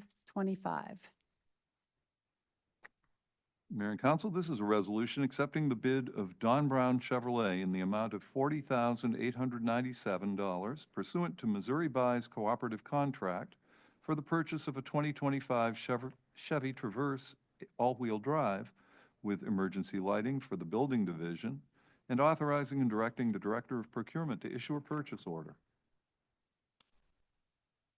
Do I have a motion and a second to accept Resolution 2020-25? Very good. Any discussion? Question, Mayor.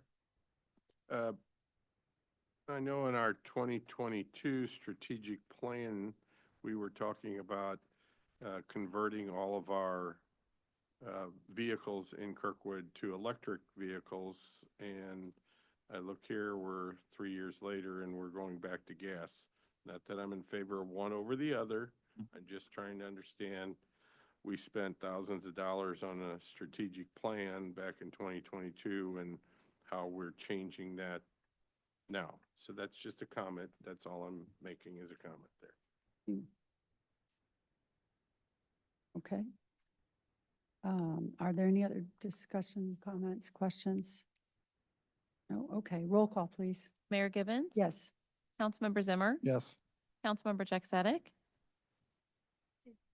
Ask a question or, It was more than a comment, oh, just a Just- comment? making a statement that it was there. We're not following it. An answer? Well, no, I was kind of waiting, somebody did.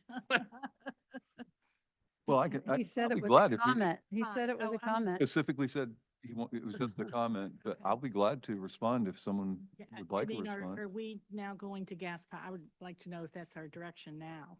No, I think we're evaluating the appropriateness on a per vehicle basis as to what works best for the city, and at the pricing that electric vehicles came in versus gas vehicles for this purpose, we determined that gas was the direction we would go on this particular vehicle. So I guess to the strategic plan stuff, I mean, it did say we're moving them all. So in the future, as we do strategic plans, we may not, even though it's not an ordinance or anything, but we may not want to box ourselves in so much because, times do change and it is, it is interesting. Anyway, I'm a yes. That was a long one. I know, a long way around it, but I am fascinated by our move since all of these are going non-electric. So I will double note and be quiet. Councilmember Litzo? Yes. Councilmember McLean? Yes. Councilmember Reinecker? Yes. Councilmember Schaefer? Yes. Resolution has passed. Resolution 21, 2025. A lot of vehicles. going Yes, up. Mayor and Council, this is accepting the bid of Don Brown Chevrolet in the amount of $40,897 pursuant to Missouri Buys Cooperative Contract for the purchase of a 2025 Chevy Traverse all-wheel drive with emergency lighting for the engineering department, and authorizing and directing the Director of Procurement to issue a purchase order. Do I have a motion and a second for Resolution 21, 2025? Motion. Second. Thank you. Are there any questions or comments? I have a question. Is this a vehicle that will stay here? Or is this a a take-home vehicle? Or is it, This is not a take-home vehicle. is it replacing? It's a pool vehicle. It's a pool, okay. Is it replacing other vehicles? Are all these replacing? Yes, this one replaces let me get clear here on the engineering. I've got it right here.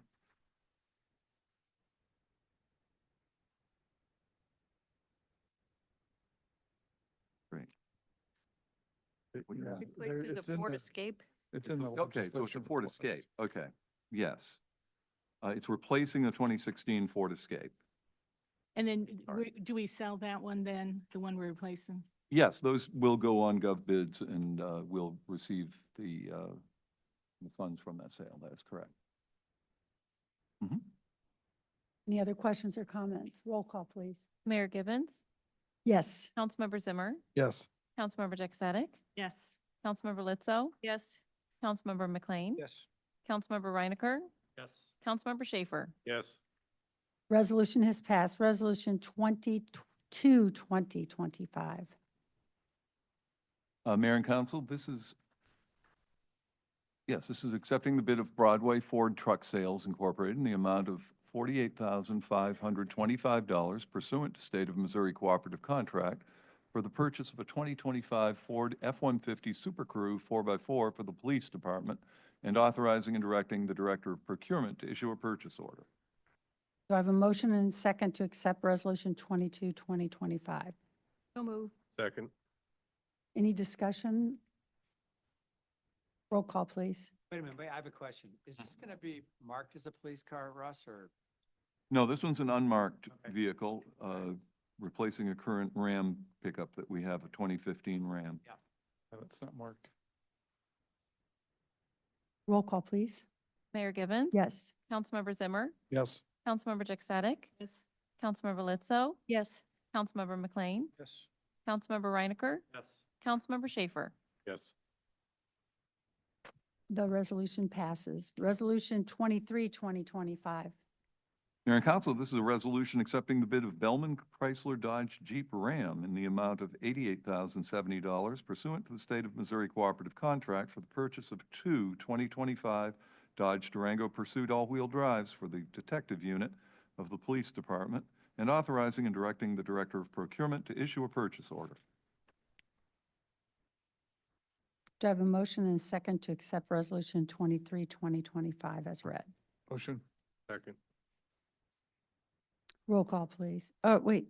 Is there any discussion? Question. Yes. I'm looking at the vehicle description here, and it has that we're paying $3,240 for a larger engine, and it's described as a pursuit vehicle, and I thought our police department was in a no pursuit. Well, they still drive pursuit vehicles. I think they look to drive pursuit-rated vehicles as the standard, regardless of whether, first of all, they have a pursuit policy. It doesn't mean we don't pursue, but we have a policy by which pursuits are uncommon. But there may be times where they need to move effectively, and that's what the pursuit aspect of the vehicle is. And I don't have any problem with that. I'm just asking a question, so. Yeah. Thank you. Any other comments or questions? Okay, roll call, please. Mayor Gibbons, Yes. Councilmember Zimmer, Yes. Councilmember Jack Sadek, Yes. Councilmember Lizzo, Yes. Councilmember McLean, Yes. Councilmember Reinecker, Councilmember Schaefer. Yes. Resolution passes. Resolution 24, 2025. Mayor and Council, this is a resolution accepting the bid of Bellman Chrysler Dodge Jeep Ram in the amount of $130,617 pursuant to State of Missouri Cooperative Contract for the purchase of three 2025 Dodge Durango Pursuit all-wheel drives for the patrol unit of the Police Department, and authorizing and directing the Director of Procurement to issue a purchase order. Thank you. Do I have a motion and a second to accept Resolution 24, 2025? Motion. Second. Thank you. Any, roll call, please. Mayor Gibbons, Yes. Councilmember Zimmer, Yes. Councilmember Jack Sadek, Yes. Councilmember Lizzo, Yes. Councilmember McLean, Yes. Councilmember Reinecker, Yes. Councilmember Schaefer. Yes. Resolution passed. Resolution 25, 2025. Mayor and Council, this is a resolution supporting the Police Department joining the Missouri Blue Shield program. Do I have a motion and second to accept Resolution 2025? So move. Second. Great, thank you. Are there comments or questions? Maybe we could get a short, what it is. Is the chief is not Anybody here? Maybe Chris can answer it. Chris, would you be able to Yeah. answer the Blue Shield?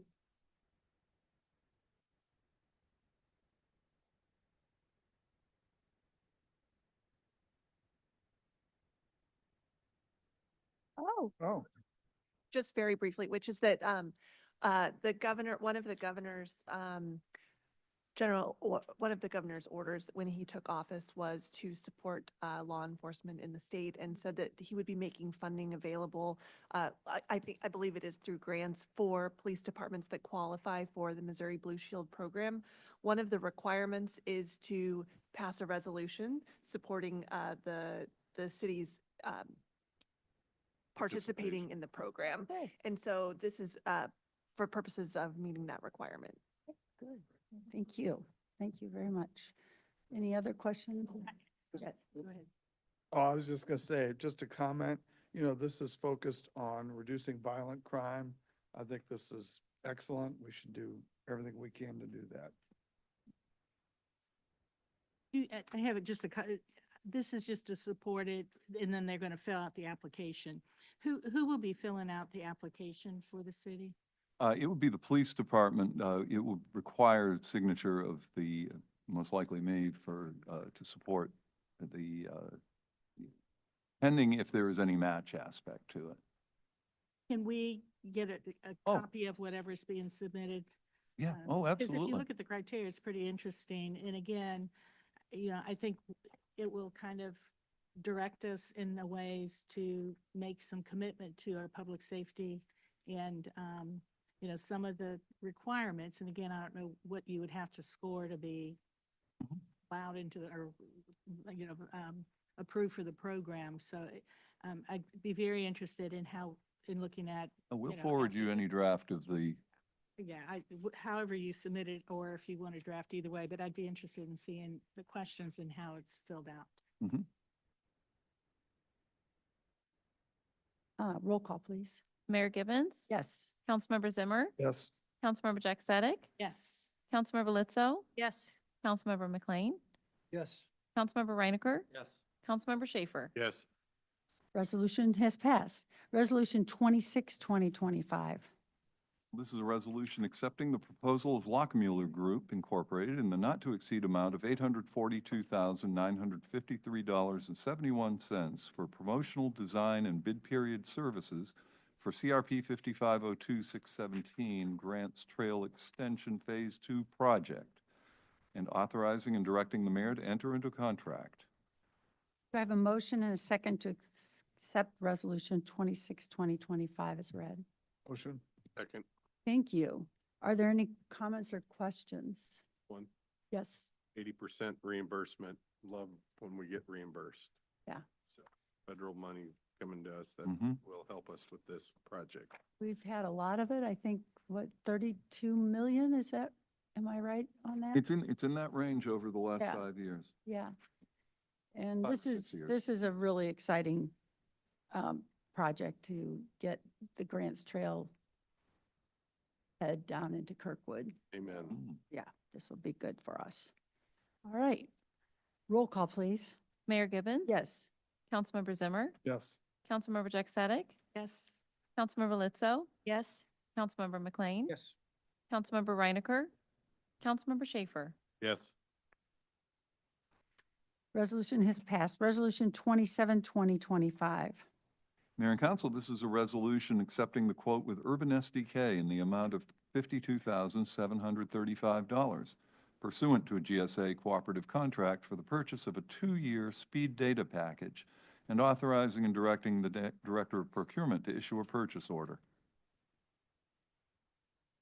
Do I have a motion and a second to accept Resolution 27, 2025? So moved. Okay. Are there questions, discussion? Didn't we just do one of these?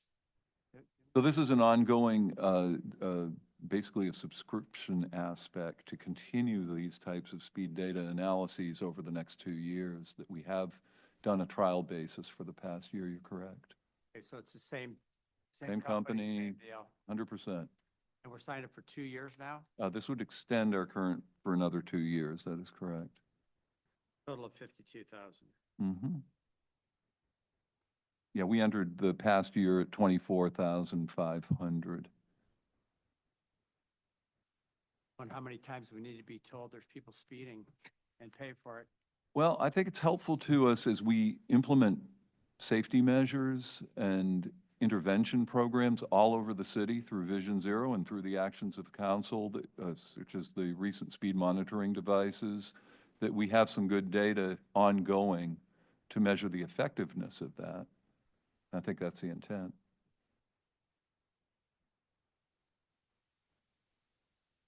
And my only other comment is, this could be one of those initiatives that would be good for this Missouri Blue Shield application in terms of investment in public safety. So, you know, it's initiatives like this. I mean, I hear what you say, I mean, but how we can leverage some of this, because I'd be interested in knowing how much we've really increased our efforts in public safety over the last 5 years. But something like this may show our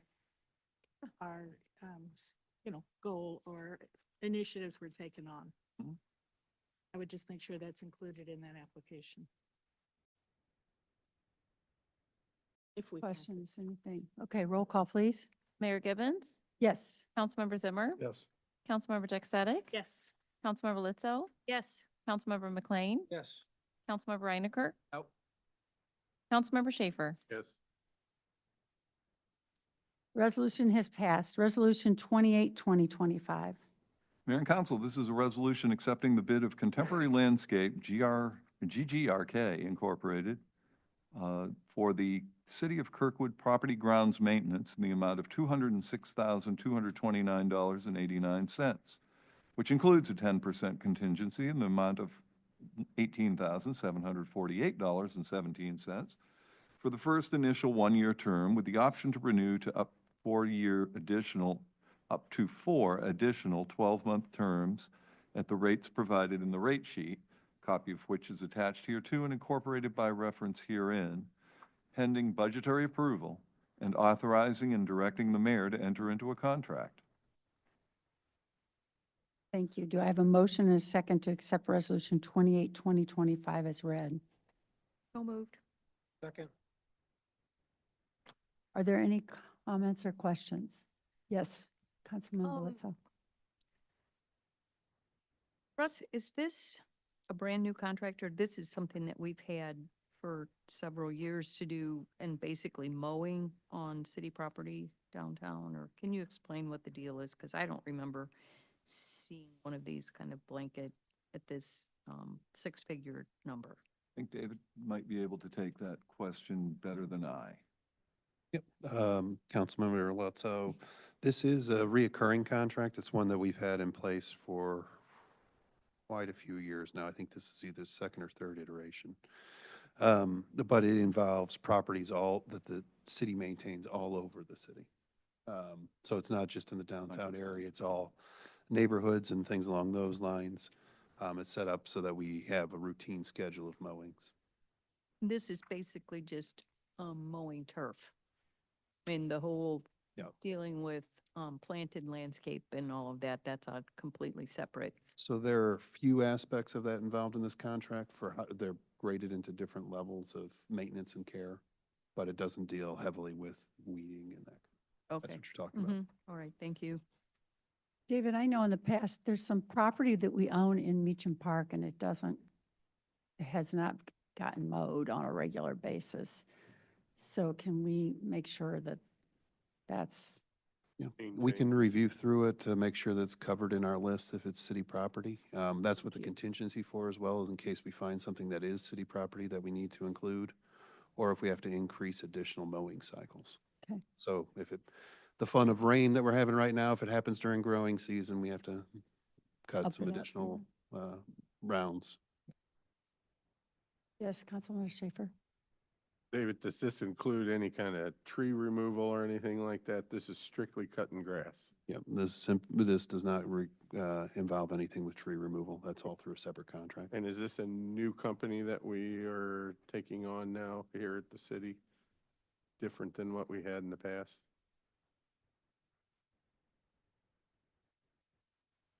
Sorry for the curveball.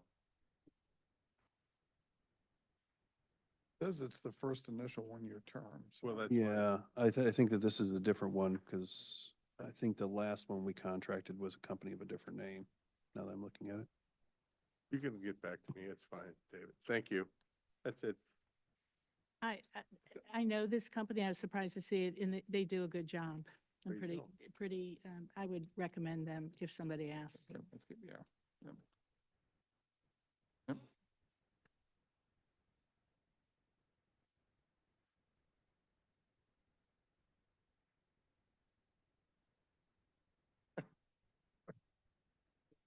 Okay, I'm sorry. Have Gina negotiate. Did we answer the question?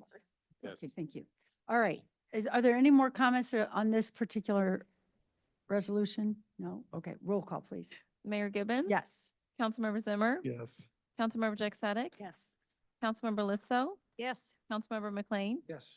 Councilmember Reinecker? Yes. Councilmember Schaefer? Yes. Great, the resolution passes. We go on to city council reports. Anyone have something to report? I do. Okay, Mayor, if I Mr. could. Schaefer. Library report, even though that's coming up next week, I wanted to pass along, the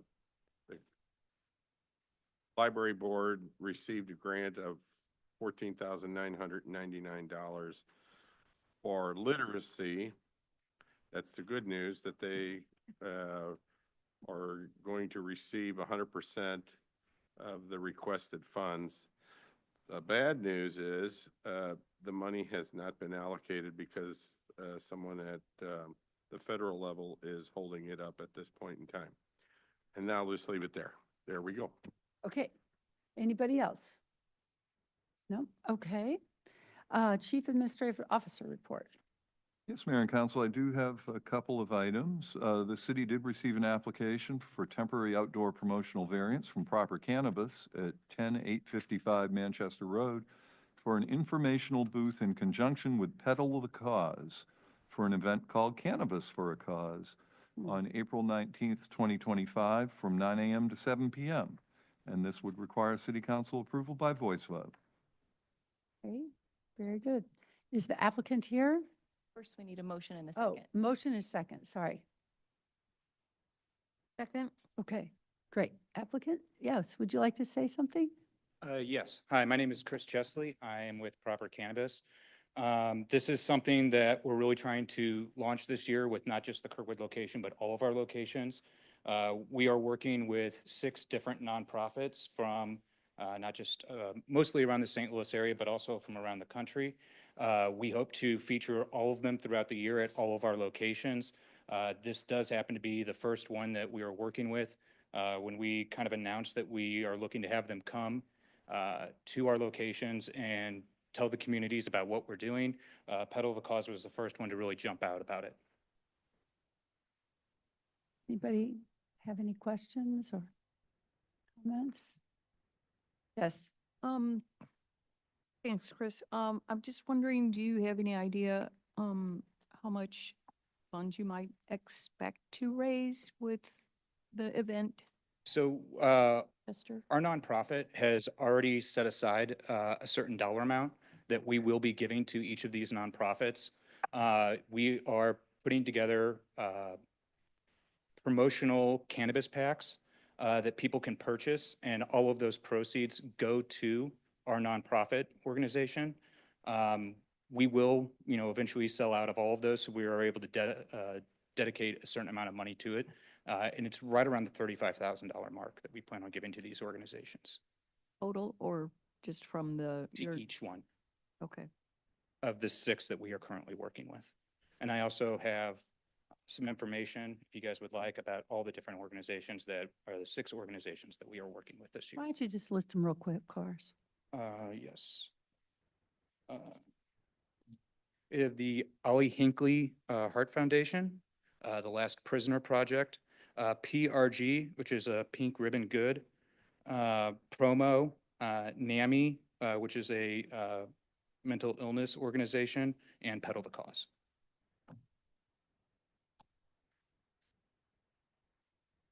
Mayor. Oh, I yes. was just, could you, there's a description of what you plan on doing. You're basically going to set up a tent and have some kind of signage that, can you explain exactly what this event? It consists of a So- tent outside on the parking lot. Yes, so this is part of our 420 weekend, which historically is one of our busier weekends. That's why we want to showcase to the community the different nonprofits that we work with. So Pedal the Cause will be coming, setting up their tent, their branding. They will have a lot of information about how New Growth Horizons, which is our charitable arm, works with their organization and the 5 other organizations that we've partnered with this year, and the products that we specifically have designated that they can purchase inside, won't be outside. If they purchase those products, that all of those funds do go to these organizations. You're talking about sales for all of your products, but I'm assuming that Pedal the Cause and your medical marijuana are there's a special relationship there because of Pedal the Cause is basically a cancer. Yes, there is some overlap, but that is not specifically why we chose them. Okay. That's all. Thank you.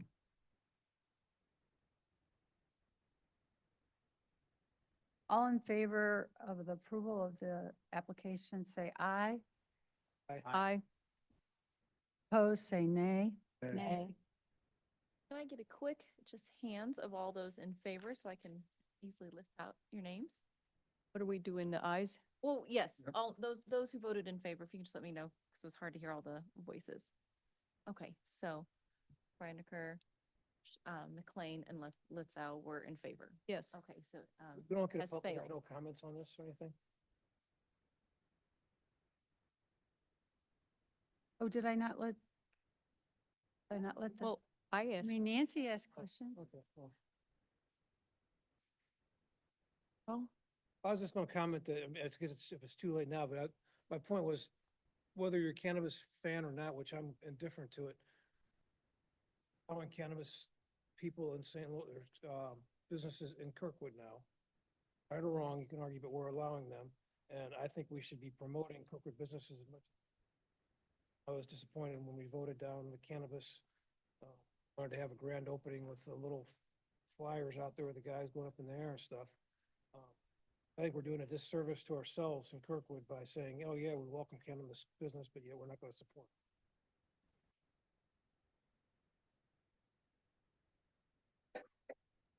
I agree with you, Mark.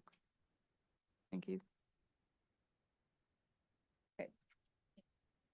Oh, okay. I'm sorry, that application failed.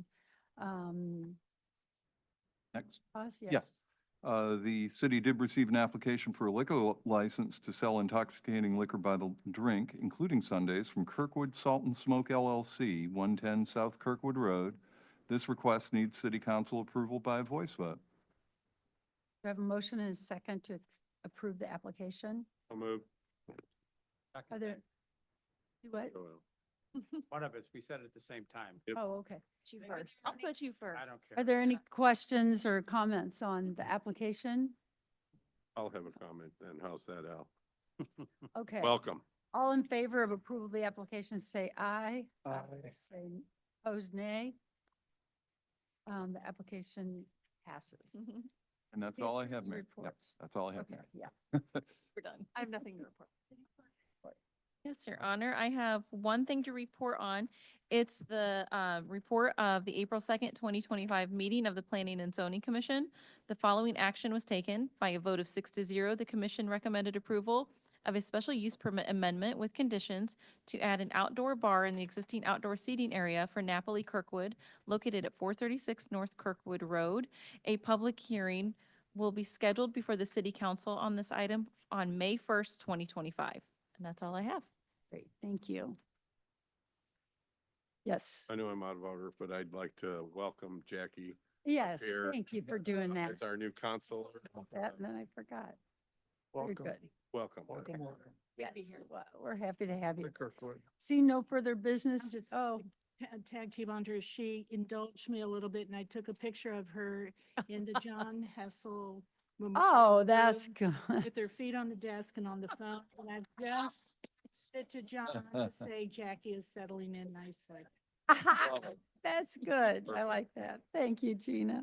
Very nice. Okay, seeing no further business, this meeting is now adjourned. The next regular meeting is scheduled for Thursday.